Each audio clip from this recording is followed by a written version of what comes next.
Les entités et les présences invisibles, sommes-nous vraiment seuls?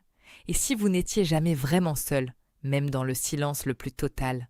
Depuis toujours, l'être humain ressent des présences, des frissons sans raison, une impression d'être observé, un mouvement du coin de l'œil. Mais quand on se retourne, il n'y a rien.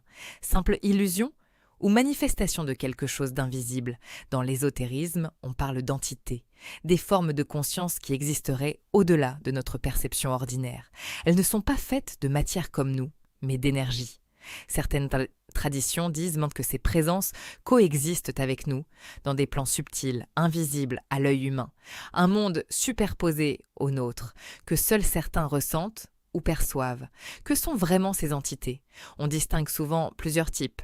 Il y aurait d'abord les entités dites neutres ou errantes, des vieilles énergies résiduelles, parfois liées à des lieux, à des objets ou à des événements passés, comme une empreinte laissée dans le temps. Vous entrez dans une vieille maison et sans raison, vous ressentez un malaise, comme si l'atmosphère était lourde, chargée. Certains diront que ce n'est que votre imagination, d'autres diront que vous percevez quelque chose qui ne se voit pas. Ensuite, il y aurait les entités bienveillantes, celles que certains appellent guides, protecteurs ou présences spirituelles. Elles seraient là pour accompagner, protéger ou orienter, un pressentiment qui vous évite un danger, une intuition soudaine, claire, presque évidente. Et si ce n'était pas seulement vous? Et puis, il y a les entités plus sombres, celles qui, selon certaines croyances, se nourriraient d'émotions négatives, peur, colère, tristesse. Elles ne sont pas forcément maléfiques au sens des films, mais leur énergie peut être pesante, perturbante. C'est souvent dans ces moments-là que les gens parlent de sensations étranges. Fatigue inexpliquée, cauchemar, impression d'oppression. Mais il est important de garder du recul. Ressentir une présence ne signifie pas forcément qu'il y a quelque chose. Notre esprit, notre fatigue, notre environnement peuvent aussi influencer nos perceptions. Alors, comment faire la différence? La clé, encore une fois, c'est votre ressenti profond. Pas la peur immédiate, mais l'intuition calme, celle qui observe sans paniquer.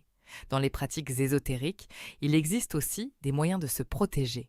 Pas dans une logique de peur, mais d'équilibre. La purification des lieux, par exemple, avec de la fumée de sauge ou d'encens. La visualisation d'une lumière protectrice autour de soi. Ou simplement, le fait de poser une intention claire, celle de ne laisser entrer que des énergies positives. Car dans beaucoup de traditions, une idée revient toujours. Vous avez plus de pouvoir que vous ne le pensez. Votre énergie, votre volonté, votre état intérieur influencent ce que vous attirez et ce que vous ressentez. Finalement, la vraie question n'est peut-être pas « les entités existent-elles ?» mais plutôt « sommes-nous capables de percevoir autre chose que ce que nos yeux nous montrent ?» Dans un monde où tout doit être visible, prouvé, mesuré, les présences invisibles restent un mystère ancien, un mystère universel, et peut-être une partie oubliée de notre réalité.